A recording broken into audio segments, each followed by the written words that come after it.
rajim. Bismillahirrahmanirrahim. La uqsimu biyaumil qiyamah wa la uqsimu bin nafsil lawwamah. Ayahsabul insanu allan najma'a idhamah. Bala qadirina ala an nusawwiya bananah. Wal yuridul insanu liyafjura amamah. Sadaqallahul azim.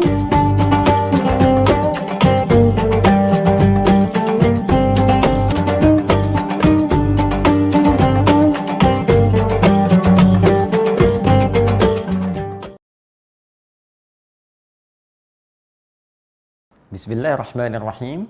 Assalamualaikum warahmatullahi wabarakatuh. Alhamdulillah, wassalatu wassalamu ala rasulillah wa ala alihi wa sahbihi wa man wala wa ba'du. Saudara-saudariku, pemirsa dimanapun Anda berada, Alhamdulillah kita berjumpa kembali dalam program Aku Suka di hari ke-10 di bulan Ramadan tahun 1441 Hijrah. Sebelumnya tentu kita berusaha bermohon kepada Allah Subhanahu wa taala semoga seluruh ibadah kita yang telah kita tunaikan dari hari pertama sampai hari ke-10 ini berkenan diterima oleh Allah Subhanahu wa taala. Dan tentu ukuran penerimaan itu bisa terlihat salah satunya dengan meningkatnya semangat kita untuk menunaikan ibadah dan hadirnya kenikmatan dalam penunaian ibadah yang dimaksudkan. Yuk, mari kita cek sampai dengan hari ke-10 ini. Apakah sholat tarawihnya sudah nikmat? Ya, kalau tarawih itu biasa. Tapi menikmati tarawih itu yang beda. Apakah kajian Al-Qurannya sudah nikmat? Apakah bahkan puasanya sudah nikmat? Nah, dari setiap perasaan menikmati itu dan membuat kita semangat menunaikan ibadah, itu ciri-ciri kebaikan bahwa ada tanda keberhasilan dari puasa kita hari pertama sampai dengan saat ini. Bila belum dapat kita hadirkan itu semua, setidaknya kita berusaha di hari-hari berikutnya dengan meniatkan saat ini lebih baik dari sebelumnya. Dan tetap semangat. Ingat, pesimis tidak ditemukan dalam Al-Quran. Yang ada adalah rasa optimis untuk membuat diri kita lebih baik dari hari-hari sebelumnya. Untuk itu, mari kita lanjutkan kajian kita guna mengisi aktivitas dalam ibadah siam kita. Sudah kita bahas di pertemuan lalu, di antara kegiatan Nabi Sallallahu Alaihi Wasallam adalah memaksimalkan interaksi dengan Al-Quranul Karim. Interaksi dengan Al-Quran. Baik. Di pertemuan yang lalu, kita telah terangkan dengan begitu detail bahwa Al-Quran bisa kita jadikan sebagai pedoman interaksi dengan 3 jalur utama. Pertama, dengan metode qiraah yang telah tuntas kemarin kita selesaikan. Hanya tinggal kita evaluasi sampai di hari ke-10 ini berapa yang telah kita bacakan dari sekian target khatam yang telah kita susun. Apakah yang standar 1 kali selama Ramadan ataukah di atas itu? Ingat, ketika Nabi SAW banyak berinteraksi dengan Al-Quran, bahkan di setiap malam-malam Ramadan dibacakan oleh malaikat Jibril alaihissalam, beliau pun kemudian menyimaknya, mempelajarinya, mengkajinya sehingga khatam kemudian 1 kali dalam setiap Ramadan, bahkan 2 kali sebelum wafatnya. Dari sejak peristiwa itu hampir umumnya ulama menyibukkan diri mereka dengan Al-Quran selama Ramadan, mengambil ibrah dari giatnya Nabi SAW berinteraksi dengan Al-Quran. Bahkan saya sampaikan di pertemuan lalu, ada sementara ulama yang sehari bahkan khatam, kemudian 2 kali, siang sekali, malam sekali. Ada yang bahkan tercatat 3 kali khatam, ya, ada yang sekali khatam, demikian seterusnya. Jadi kalau ulama yang baik-baik saja, yang sangat istimewa, yang dekat dengan Allah, mereka hampir meninggalkan seluruh aktivitas umumnya dan mengkonsentrasikan diri mereka untuk dekat dengan Al-Quran. Maka bagaimana dengan kita? Baik. Nah, ini yang kemarin kita telah bahas. Yang kedua, ada juga yang disebut dengan tilawah. yang kemarin sempat kita sampaikan judulnya, ya, tilawah. Demikian kita tuliskan tilawah. Berbeda dengan qiraah yang pertama, tilawah memiliki keluasan makna tersendiri. Ingat ya, ini penting saya sampaikan karena nanti bahkan dalam terjemahan di mushaf pun antara qiraah dengan tilawah itu memiliki terjemahan yang sama, yaitu baca.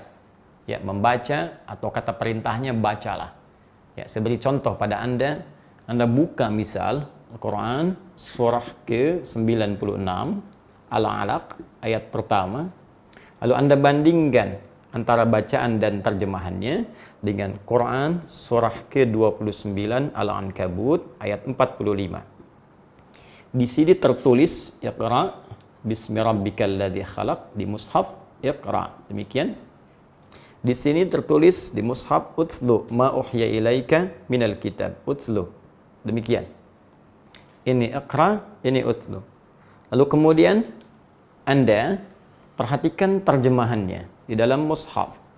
Maka terjemah Iqra dan utslu Anda akan temukan memiliki makna yang serupa, yaitu bacalah. Bacalah. Ya. Sementara bila kita telusuri dari segi kebahasaan, Iqra berasal dari kata qara'a yang kemarin telah kita tuntaskan pembahasannya. Kemudian kita temukan masdarnya qira'ah. Sedangkan utslu berasal dari kata tilawah. Ini ya, tala yatslu, kata kerjanya tala, ya. Tala yatslu tilawatan, bersumber dari kata tilawah. Jika dua katanya saja sudah berbeda, mengapa terjemahannya mesti sama?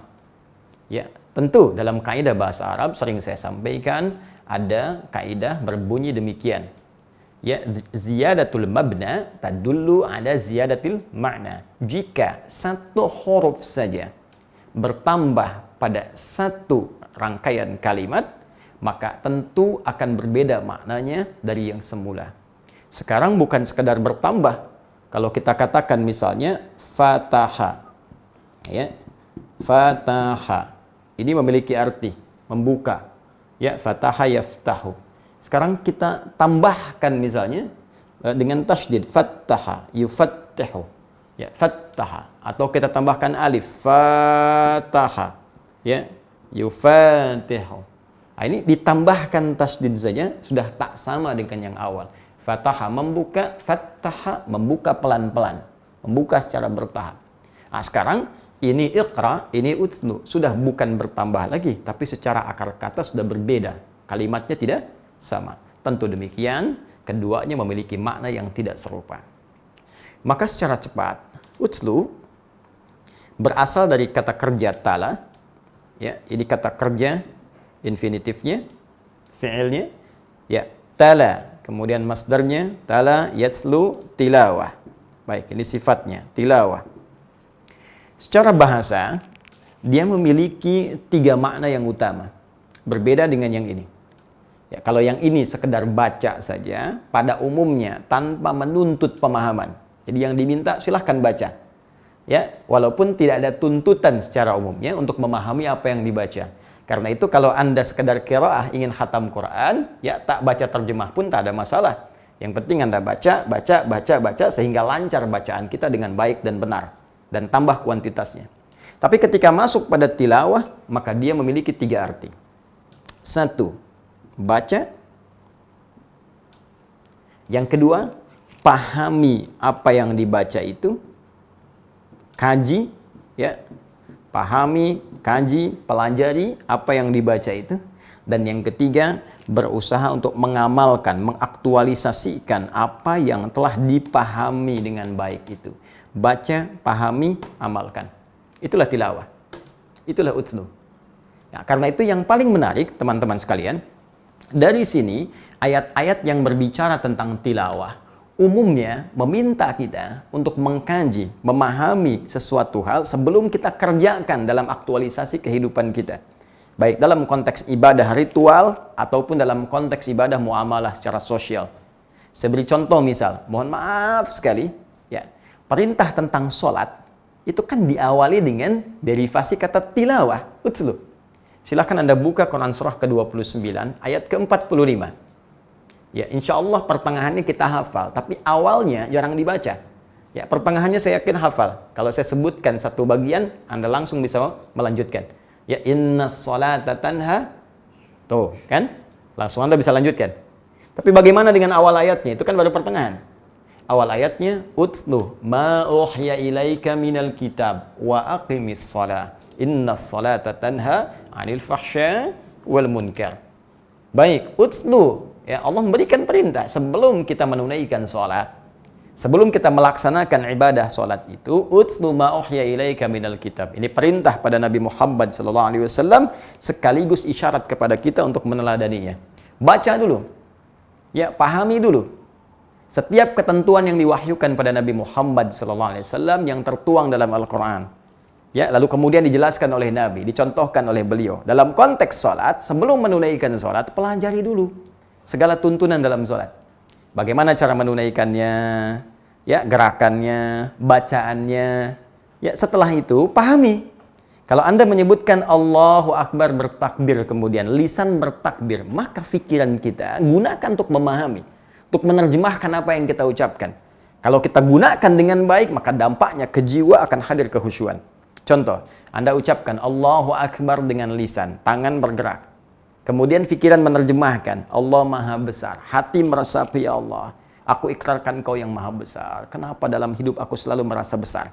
Sombong pada orang lain. Merasa diri yang paling hebat, merasa diri yang paling mampu, ya, dengan pasangan, dengan tetangga, dengan orang-orang di sekitaran, ya, dengan teman di kantor, merasa yang paling punya ilmu, sementara aku katakan hanya Engkau yang paling agung, Engkau yang paling hebat.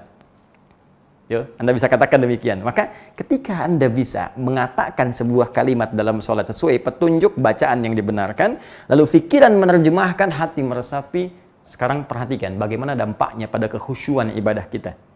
Kalau tak percaya silahkan coba.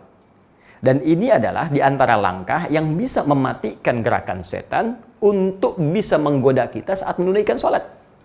Ya, biasanya kan pikiran kita yang dikacaukan. Ya, Nabi pernah memberikan isyarat ketika Anda bertakbir, ya, Allahu Akbar, maka setan mulai berkata, uzkur kada, uzkur kada. Ingat ini ya, ingat itu ya. Maka Anda akan mulai mengingat apa yang tidak ingin Anda ingat. Ketika mulai takbir. Ya, saya sering berikan ilustrasi, kalau sebelum takbir, Anda bisa bebas saja, bisa fokus ingin sholat. Tapi setelah Anda bertakbir, kunci motor yang hilang bisa ketemu. Kunci mobil yang lupa nyimpan bisa ingat. Ya, semua yang kita kira-kira nggak pikirkan itu bisa hadir. Dan yang paling menarik, kata Nabi, hatta la yash'ural musalli kam rak'atan yusalli. Sampai-sampai ada orang sholat, itu bisa nggak sadar berapa rakaat sedang menunaikan sholatnya. Maka cara mengatasi ini, kita matikan langkah setan dengan cara apa? Kita memahami yang kita baca dengan yang kita kerjakan. Saat mulai kemudian lisan bertutur, segera terjemahkan dengan pikiran. Supaya pikiran kita bisa fokus membantu apa yang diucapkan dan menepikan apa yang digoda oleh setan. Itu rumusnya. Inilah yang dimaksud dengan baca, pahami, amalkan. Coba saya tanya untuk kita semua. Dari sekian lama dan sejumlah kita sholat sampai hari ini, ribuan kali rukuk kah, ribuan kali sujud kah, berapa persen bacaan sholat yang kita pahami? Jangan-jangan selama ini rukuk tidak paham yang dibacakan, sujud tidak mengerti yang diungkapkan. Sekarang bagaimana sholatnya bisa khusyuk kalau kita nggak memahami apa yang kita lakukan? Anda mau kerja saja untuk urusan dunia, Anda belajar dulu, Anda training dulu supaya mengerti pekerjaan kita yang akan kita lakukan. Itu pun hanya sekedar mendapatkan gaji dunia, dibelikan sesuatu, keluar menjadi kotoran, dipakai kemudian menjadi aksesoris kehidupan, ditinggalkan saat wafat. Nah, ini sekarang kita bicara tentang kehidupan abadi di akhirat. Yang katanya pengen surga. Urusan dunia Anda kejar-kejar sampai dapat detail supaya paham. Kenapa urusan akhirat Anda acuhkan begitu saja? Yang itu menjadikan penentu kehidupan abadi kita. Apakah nikmat atau sengsara? Apakah bahagia atau nestapa? Karena itu kita mesti adil. Kalau high level, level yang paling tinggi ingin kita capai, maka kualitas lebih kita tingkatkan daripada yang sebelum-sebelumnya. Nah, ini bagian pertama. Itulah tilawah. Ya, baca, pahami, amalkan. Nah, dalam situasi PSBB yang sekarang kita dapati ini di beberapa wilayah Indonesia pada umumnya, ya, dan situasi Ramadan yang banyak sekali memberikan keuntungan-keuntungan ukhrawi kepada kita. Salah satunya dilimpahkan pahala yang sangat luar biasa dalam konteks interaksi kita dengan Al-Quran. Ada satu hadis spesifik yang memberikan keutamaan tentang tilawah Al-Quran. Apalagi bila kita bisa lakukan di bulan Ramadan ini, yang bisa memberikan keberkahan lebih banyak dan kita bisa kerjakan dengan keluarga. Hadis itu terdapat dalam riwayat Imam Muslim. Ya. Nomor hadis 4996. Jika nomornya tidak sama karena mungkin cetakannya berbeda, atau ada sebagian teman-teman yang buka Google atau mungkin kitab terjemahan atau ikhtisar. Nah, kalau orang yang nggak spesifik belajar, ini nggak bisa bedakan mana ikhtisar, ya rangkuman saja ikhtisar, mana yang kitab sesungguhnya. Ya. Nah, tapi tidak ada masalah, yang penting hadisnya kita temukan. Jangan jadi perdebatan karena beda nomor. Kita lihat saja nanti, kalau beda cetakan, lihat misalnya bab fadlu, ya, ijtiba' ala tilawah wa ala al-dhikri. Ya, ini temukan bab ini, nanti lihat hadisnya. Fadl ijtiba' ala tilawah, bab keutamaan tentang berkumpulnya ala tilawah untuk bertilawah Al-Quran. Ya, wa ala dzikri, dan untuk berzikir, mengingat Allah Subhanahu wa taala. Mengingat Allah banyak nanti ya, bisa dengan zikir standar subhanallah, alhamdulillah, Allahu akbar, khususnya ba'da salat, itu ditemukan di Quran surah 4 ayat 103. Ada dengan berdoa, itu juga zikir, Quran surah 7 ayat 205. Ya, menyebut nama Allah misalnya, ya, dengan al-asmaul husna, atau menyebut kalimat Allah, Allah, itu ditemukan di Quran surah kedua Al-Baqarah di ayat 152. Ya, kemudian membaca Al-Quran, Al-Quran disebut zikir, Quran surah 9 ayat Quran surah ke-15, ya, maaf, ayat ke-9. Kemudian juga menghafal Al-Quran, itu zikir. Ya, ditemukan di Quran surah ke-54 ayat 17, 22, 32 dan 40. Nah, sekarang tilawah spesifik. Hadisnya dari sahabat Abu Hurairah radhiyallahu taala anhu, nama lengkapnya Abdurrahman bin Sakhar, gelarnya Abu Hurairah. Baik, kita perhatikan bagaimana Nabi memberikan keistimewaan pada orang-orang yang tilawah. Nabi menyampaikan, majtama'a qaumun fi baitin min buyutillahi, bermakna tidaklah berkumpul sekelompok orang. Kalau kita tarik pemahaman ini, yuk dalam situasi sekarang kita tarik ke rumah, ke keluarga. Ya, sehingga menjadi berkelompok, ambil keberkahannya. Suami dengan istri, ayah, ibu dengan anak-anak, asisten rumah tangga, kumpul mereka. Fi baitin min buyutillah. Ada yang menspesifikasikan masjid, ada yang memberikan keumuman makna. Kata para ulama, ini maknanya umum. Bisa di masjid, kalau situasi bisa dikerjakan, bisa ditarik kemudian ke rumah-rumah kita atau di tempat kita tinggal, yang di situ kita inginkan untuk berkhidmat, beribadah kepada Allah Subhanahu wa taala. Maka itu seketika menjadi baitun, ya, satu tempat fihi dzikrullah, di dalamnya kita mengingat Allah Subhanahu wa taala. Maka kumpul dengan keluarga, ya, kemudian yatluna kitaballah, menggunakan tilawah. Yatluna kitaballah. Di situ mereka tilawah kitabullah, tilawah Al-Quran. Jadi bukan sekedar qiraah. Mereka berusaha membaca, memahami, mengamalkan isinya. Ya, bagaimana prakteknya? Kita keluarkan saja. Ya, misal kita sering baca juz amma, sekarang kita tilawahi. Biasa qiraahi, sekarang tilawahi. Kita keluarkan dulu yuk surah Ad-Duha misalnya.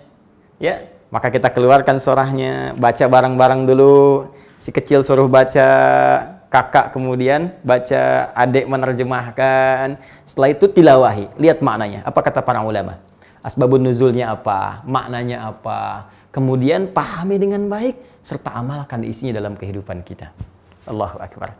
Di situ ada tentang kelapangan, di situ ada tentang bagaimana Allah melindungi kita dalam kehidupan. Di situ ada pelipur lara, ketika sedih, Nabi turun ayat itu langsung gembira lagi. Bahkan disandingkan dengan Al-Insyirah, memberikan kelapangan saat sulit. Anda yang sekarang mungkin sedang ada ujian di pekerjaan, ya, situasi tidak menghendaki kita untuk bekerja, merasa ada kesulitan rezeki, baca surat ini. Ya, minta kepada Allah solusi, minta kebaikan, tilawah. Apa yang terjadi saat itu? Wa yatadarasunahu bainahum, kalau mereka melakukan tilawah dan tadarus, pelajari, pahami isinya, illa kecuali mereka akan mendapatkan 4 keutamaan saat sedang tilawah itu. 1. Nazalat alaihimus sakinah, akan diturunkan oleh Allah as-sakinah. Sakinah, ketenangan ke dalam jiwa. Karena itu orang-orang yang baca Al-Quran dengan terjemahan dan maknanya, itu cenderung ayatnya akan menyentuh kepada jiwa, memberikan ketenangan dibandingkan sekedar baca saja. Jadi kalau orang tilawah itu, benar tilawahnya, itu akan ada pengaruh dari ayat Quran yang ditilawahi kepada jiwanya, minimal memberikan ketenangan kepada hati. Nah, dalam konteks ini, tenangnya diungkapkan oleh Nabi dengan bahasa sakinah. Bukankah sakinah itu bagian dari yang didambakan pada kehidupan rumah tangga? Masih ingat? Setiap yang ingin berumah tangga, menginginkan samara, bukankah saknya di situ sakinah? Ya, awas, samara, sakinah, mawaddah, rahmah. Rumus Quran surah ke-30, ayat ke-21 itu. Udah kan? Baik, jadi jika Anda ingin mendapatkannya, salah satu jalannya, kata Nabi, ayo sering tilawah. Suami tilawah ayat suami, istri tilawah ayat istri, sampaikan ke anak-anak, tilawah tentang ayat rumah tangga, bahas, pahami, amalkan, indah. Seperti para nabi pernah mencontohkan berkumpul dengan keluarganya, dibahas dan seterusnya. Ya, kalau sudah paham, tinggal diamalkan. Oke, kemudian wa ghasyiyatuhumur rahmah, dinaungi keluarga itu dengan rahmat Allah Subhanahu wa taala. Allahu akbar. Kalau sudah rahmat itu sudah luas sekali. Bisa berarti rizki, ya, bisa berarti penjagaan dari perbuatan buruk, ya, bisa berarti penghindaran dari maksiat, bisa berarti ampunan dari dosa yang sudah berlumur, ya, anugerah yang sangat luar biasa. Dan konteks paling indah itu surga. Bukankah surga dianugerahkan oleh Allah kepada kita dengan izin Allah atas rahmatnya? Dengan rahmat Allah. Maka bagaimana mendapatkan rahmat itu? Ya, kalau rumuskan begini, orang ingin ke surga, ya kan? Dengan izin Allah. Surga bisa diraih dengan rahmat Allah. Rahmat. Nah, sekarang pertanyaannya, untuk mendapatkan rahmat ini, seperti apa ikhtiarnya? Nah, ini kita diberi jalan, ayo ikhtiar. Dengan cara tilawah. Keluarkan ayat-ayat surga. Jadikan kurikulum kehidupan. Jangan cuma tuliskan di pintu rumah, baiti, janati, rumahku, surgaku. Sementara kelakuan orang rumahnya nggak seperti ahli surga. Ya pintunya yang ke surga, orangnya nunggu di luar. Jelas ya? Nah ini rahmat. Oke, kemudian yang ketiga, wahafathumul malaikah. Malaikat ikut berkerumun di sekitaran kita. Masya Allah. Jadi, dilingkupi malaikat, hadir. Malaikat-malaikat, ya, dihadiri oleh malaikat. Hanya kan saya sering katakan bahwa malaikat dimensinya berbeda. Tidak serupa dengan kita. Sifatnya ghaib, tak nampak dalam pandangan. Ya, diciptakan demikian terkait dengan kondisi kehidupan kita, salah satu hikmahnya supaya mudah kita beraktivitas. Bayangkan kalau sedang tilawah, malaikatnya nampak. Sayapnya pok begini. Wah, kena bagian kepala. Siapa ini? Malaikat. Kamu siapa?